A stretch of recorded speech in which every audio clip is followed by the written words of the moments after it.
welcome back. We're having such a good time and learning a lot. And if you tuned in late, my guest is Hetty Dreskin, and she is a master gardener.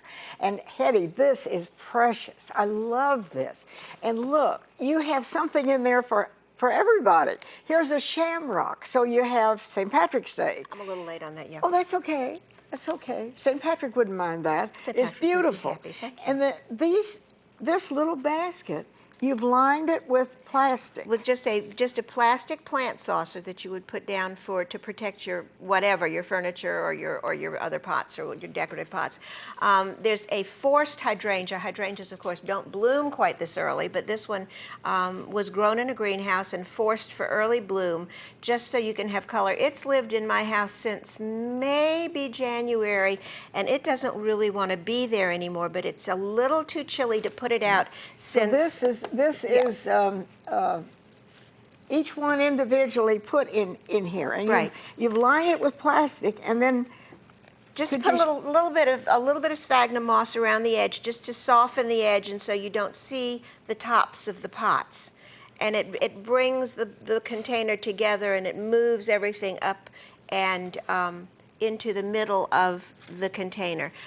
And it would be great on a mantelpiece. It would be great on a side table or an entry table. And this is definitely an indoor. The hydrangea, when it's a little bit warmer, as I said earlier, can go outside, but it needs to transition from the indoors to the out. The shamrock I have growing, I have many of these in both purple and white. Purple leaves and green leaves with different colored flowers. I have them growing in my yard, or I have had until this winter. We'll see what I get. Now, what is this? This is a wonderful plant. If anybody is as devoted to maidenhair ferns as I am, and you take them from the nursery and you put them in your car getting ready to take home, and they look at you and say, "I'm gonna die right now." This is a fern called a mother fern, and Peggy, you can see up close. Beautiful. It's got babies coming up off the fronds, right here. The little fronds are the big flat things, and then the babies are right here. I don't know if that's going to be visible on camera because they're real small, but it's called a mother fern for that reason, and it gives you the same soft, ethereal feeling that maidenhairs do, except that it's a little bit tougher. I've had this in this pot for probably 6 months or more. And that would be something you would use inside. It could go to summer camp, but it would need to. It is a tropical. It would need to come in the fall. And then you added a little color. This is a Gerber daisy, which will tolerate our weather, but probably not this year. I've had some grow for a couple of seasons. Winter is tough on them, but it's nice to be able to have a pot. Green is a color, but green also has texture. It's nice to have a little bit of a pop of color when you're changing seasons. I have in the fall put a croton in with colorful leaves, or a caladium in the summertime with colorful leaves, or this, or daffodil, or hyacinth, something to just make the little pot come alive. Yes, it's just beautiful. Now, you have, I put that down here? Well, wait a minute. Maybe I better move this over because you're going to show that. Well, these are some things, when you get ready for, I'm behind stuff. When you get ready for spring from the inside out, you can also get ready for spring from the outside in. And as a garden designer once said, don't ever go outside without your pruners. Really, I'm terrified of pruning, and I have let lots of things go way too long. But if you have something that you think will be lovely, I've got dogwood, I've got deciduous magnolias, I've got flowering quince.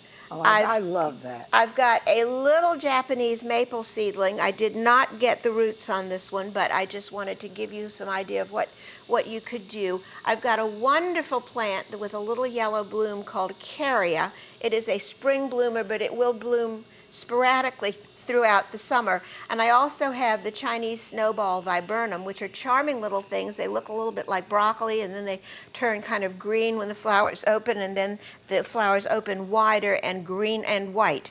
And they're just lovely. Climbing hydrangea, which has not only got great leaves, but wonderful bark that's an exfoliating, peeling bark. So there's lots of things that you can do to make your house springy, even though it's going to be 40 degrees again. Now you talk about pruning. What do you, I happen to see, I saw I that have over brought there. All my right. clippers. What are you going to do? What you would do if you wanted to make sure that this plant went the way you wanted to, you would just clip it, and then the front of the plant, called the leader, would grow in the direction that it was going.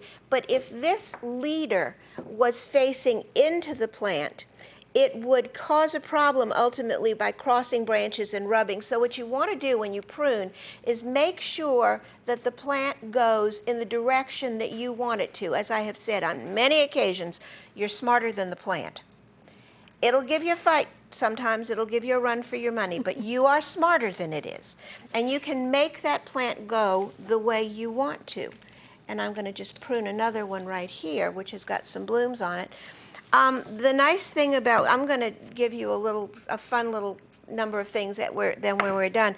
The nice thing about pruning is that once your tools are dull, they don't have to be gone. This is a pocket sharpener. It's absolutely wonderful. You can find them at the big box stores. You can find them at nurseries.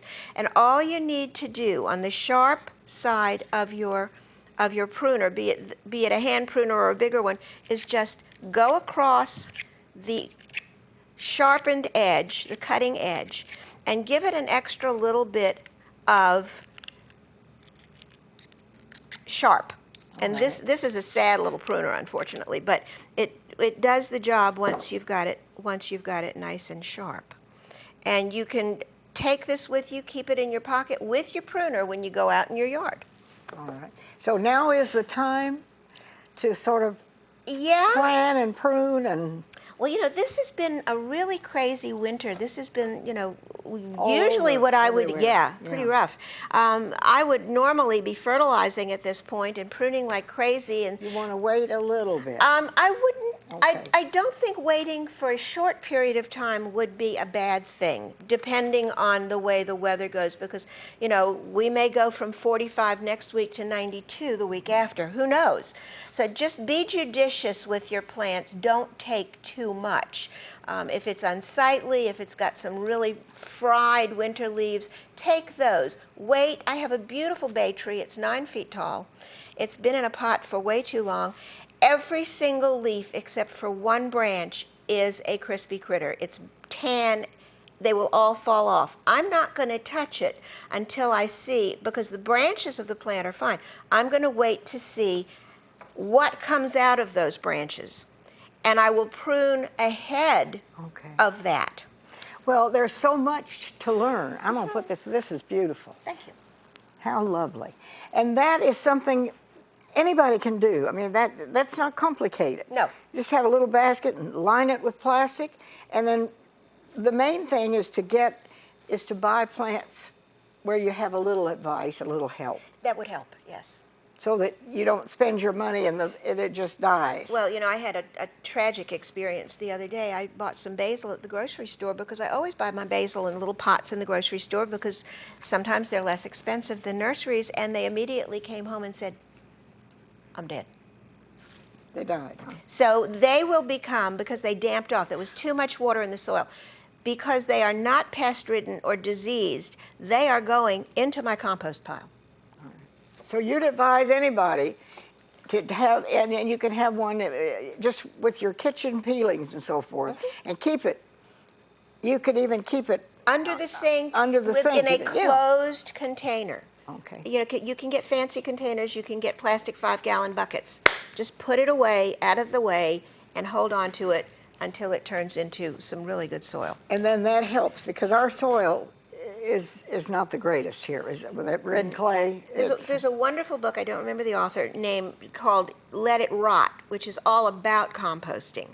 And there's Okay. another kind of thing, another book called, and I don't know the author, called Lasagna Gardening, which is when you put In great layers. in layers in your garden. This would not be in containers so much, but in your garden, layers of whatever there is. And I have also very successfully used newspapers and grocery store bags because the inks now are biodegradable. They're not a toxic ink. Okay. See, there's so much we can learn, and Hetty Dreskin is a master. She's a master gardener, and she teaches other people and inspires other people. And this is wonderful. Thank you. And I just want to remind everybody that they have that plant sale on May the 3rd, and that's a Saturday, and it's at the backside of what I call McAllister Square. It's now University Square on Pleasantburg Drive. Everybody is welcome. There's no charge to come to that. Absolutely not. But And there'll be an array of plants, everything there, and there will be people there like Hetty Dreskin who can give you some advice and some help with what you want to grow. And the only advice I have now is to come early and bring a truck. But there are going to be some wonderful plants there and good prices. So we want everybody to know about it. And the Master Gardeners program, if you're interested, you call Clemson University Extension, and there's all kinds of things. We're almost out of time. And I would just like to finish with 5 Hurry up. rules for 5 secrets for achieving happiness in your garden. Grow the plants you love. Size your garden for the resources you have. Buy good tools, respect Mother Nature, and share. And share. Thank you, Hetty. Thank you. We'll see you next time. That's just beautiful.